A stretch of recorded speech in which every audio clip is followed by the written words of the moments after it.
जब हम भारत के इतिहास की बात करते हैं तो बात कुछ अंग्रेजों के समय पर आकर रुक जाती है। कुछ लोग थोड़ा ज्यादा जानने की कोशिश करते हैं तो उनको भारत के मुस्लिम शासन तक की ही जानकारी मिल पाती है। असल में भारत के सच्चे इतिहास को हमारी पुस्तकों से हटा दिया गया है। किताबों में जो लिखा गया है वह सिर्फ और सिर्फ मुस्लिम शासन और अंग्रेजी लुटेरों तक ही सीमित है। भारत के इतिहास की कुछ बातें जो शायद आपने नहीं पढ़ा होगा, लेकिन इसको पढ़ना आपके लिए बेहद जरूरी है। आज हम जानेंगे भारत को सोने की चिड़िया क्यों कहा जाता था और भी कई ऐसी बातें जो साबित करती हैं कि भारत हजारों सालों पहले विश्व गुरु था। हेलो दोस्तों, मैं सूरज आप सभी का स्वागत करता हूं मिस्टीरियस हिंदी में।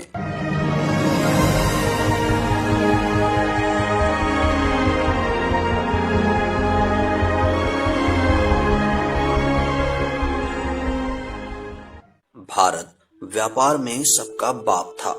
सन 1840 तक का भारत जो था उसका विश्व व्यापार में हिस्सा 33% था। अंग्रेजों से पहले जब मुस्लिम आए थे तो भी भारत मसालों का विश्व में सबसे बड़ा निर्यातक था। दुनिया के कुल उत्पादन का 43% भारत में पैदा होता था और दुनिया के कुल कमाई में भारत का हिस्सा 27% था। यह बात अंग्रेजों को काफी बुरी लगी थी और वह व्यापार करते हुए भारत पर राज करने की नीति अपनाने लगे और भारत के राजाओं में आपसी फूट डालने का कार्य प्रारंभ कर दिया और राजनीति करना शुरू कर दिए, जिससे अंग्रेजों ने धीरे धीरे अपना वर्चस्व जमा लिया और कई तरह के टैक्स भारत पर लगाए, जिसमें अंग्रेजों ने सबसे पहला कानून बनाया सेंट्रल एक्साइज ड्यूटी एक्ट और टैक्स तय किया गया 350%। मतलब 100 रुपए का उत्पादन होगा तो 350 रुपए एक्साइज ड्यूटी देना होगा। फिर अंग्रेजों ने सामान के बेचने पर सेल टैक्स लगाया और वो तय किया गया 120%। मतलब 100 रुपए का माल बेचो तो 120 रुपया CST दो। फिर एक और टैक्स आया इनकम टैक्स और वो था 97%। मतलब 100 रुपए कमाया तो 97 रुपया अंग्रेजों को दो। इस तरह से अंग्रेजों के आगमन से पहले भारत को सोने की चिड़िया कहा जाता था। यह भारत का वह इतिहास है जो लोगों को इसलिए पता नहीं है क्योंकि वह किताबों में है ही नहीं। भारत पर मुस्लिम आक्रमण का इतिहास। बापा रावल के आक्रमणों से मुस्लिम शासक इतने भयभीत हुए कि अगले 300 सालों तक वे भारत से दूर रहे, लेकिन भारत का सच्चा इतिहास हमको पढ़ाया ही नहीं जाता है। मुस्लिम लुटेरों को कई भारतीय योद्धाओं ने कई सालों तक लगातार हराया था। महमूद गजनवी ने 1002 से 1017 तक भारत पर कई आक्रमण किए, पर हर बार उसे भारत के राजाओं से कड़ा उत्तर मिला था। महमूद गजनवी ने सोमनाथ पर भी कई आक्रमण किए और इसको 17वें युद्ध में सफलता मिली थी। भारतीय राजाओं के निरंतर आक्रमण से वह वापस गजनी लौट गया और अगले 100 सालों तक कोई भी मुस्लिम आक्रमणकारी भारत पर आक्रमण नहीं कर पाया था। आज हम लोग पश्चिम की तरफ देख के कहते हैं कि वो तो विकसित राष्ट्र हैं और हम विकासशील। फिर हम अतीत के सपनों में खो जाते हैं और खुद को दिलासा देने के लिए कहते हैं कि हम कभी विश्व गुरु थे। दुनिया हमें सोने की चिड़िया कहता था। हम विकास के नाम पर स्वयं को धोखा दे रहे हैं। हमारी सरकारें विदेशी कंपनियों के भरोसे सोच रही हैं कि देश सुधर जाएगा। सेवा क्षेत्र से लेकर उत्पादन क्षेत्र तक विदेशी कंपनियों का बोलबाला बढ़ता जा रहा है। चाहे इंश्योरेंस सेक्टर हो या दवा बनाने की कंपनियां, हर जगह हम यही सोच रहे हैं कि कोई बाहर की कंपनी आ जाए और हमारा उद्धार करे। परंतु जब तक आप दुनिया भर के चेले बने रहेंगे तब तक विश्व गुरु आप बन ही नहीं सकते। सोचने की बात यह है कि पूरी दुनिया में आज भी टैलेंट के मामले में भारत के इंजीनियर्स, डॉक्टर्स, वैज्ञानिक, अर्थशास्त्री वगैरह छाए हुए हैं।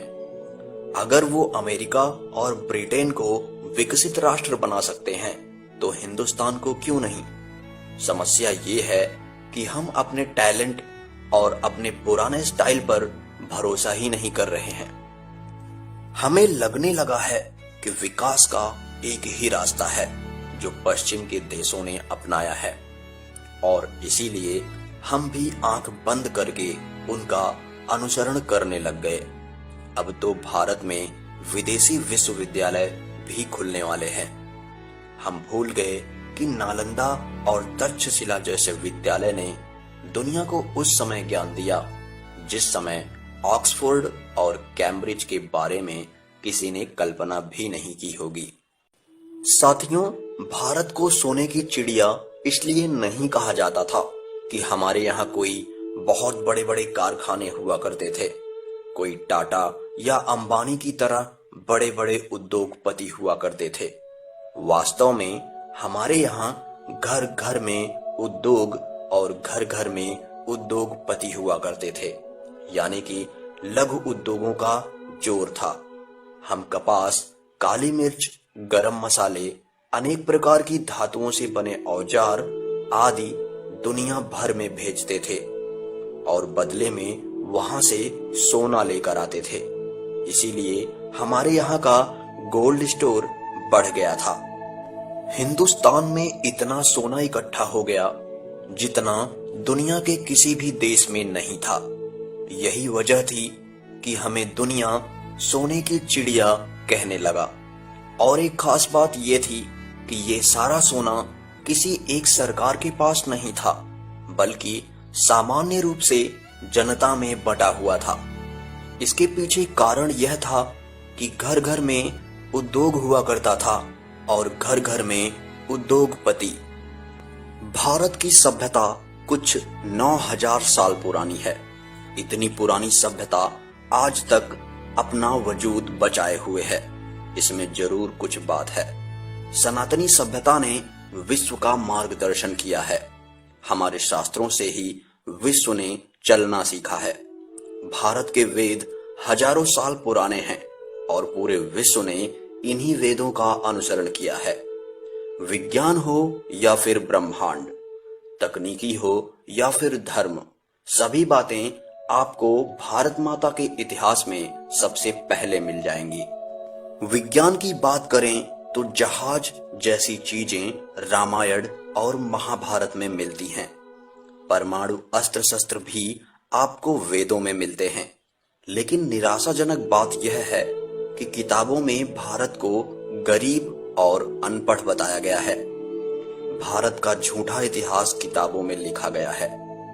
भारत को वामपंथियों ने सांप और नट जादूगरों का देश बताया है, लेकिन असल में भारत का सच्चा इतिहास चाणक्य, मनु और कौटिल्य पर आधारित है।